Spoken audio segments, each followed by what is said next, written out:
Today I'm going to tell you a little bit about the Hamilton Zuk Hypothesis. To help me out, I've invited my good friend Tom.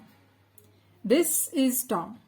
He's a male green annulus lizard with a majestic bright red fan. Isn't he beautiful? Now this is his brother Gus. If I were to ask you to not be politically correct for a second and tell me which one of these siblings is a hit with the ladies, I'm guessing you'd say Tom. And maybe you'd feel guilty about it. Or perhaps some of you looked at Gus and thought, damn, that looks exactly like my ex. Either way, I think it's safe to say we're all on the same page about who's the uglier brother. After all, Gus is short for disgusting. Now you might think this is a human subjectivity, but you'd be wrong. The female annulus lizards are all over Tom. They love Tom. Tom is hot stuff. All the guys want to be Tom. All the ladies want to love Tom. But why?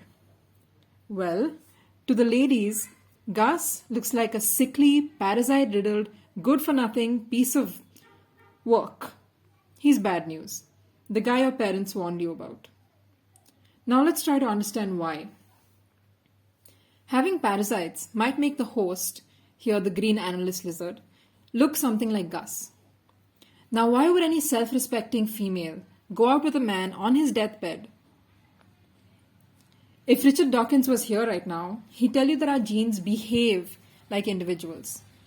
They're selfish.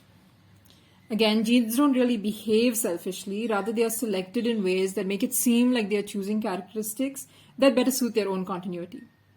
They choose or go for individuals with whom mating would result in healthy offspring, which will carry their genes on to the next generation. Now don't quote me on this, Richard Dawkins would not appreciate the anthropomorphism. In animals, this can be seen as, say, female birds choosing brightly colored males, or perhaps, as in this case, Liz choosing Tom over Gus.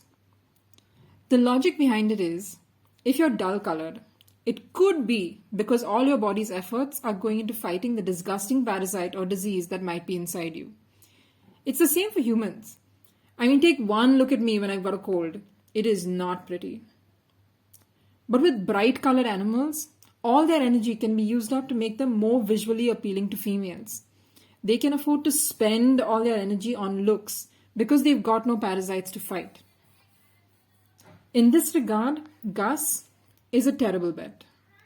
No offense, Gus, but to the ladies, you look like you may not make it to Christmas.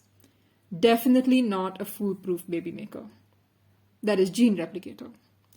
And even if you did make babies, would they be healthy? Who knows? Maybe they turn out just like you. At least some of them. Now, if you were a female annulus lizard, who would you date? Disgusting Gus or tantalizing Tom? Do you still think beauty is subjective?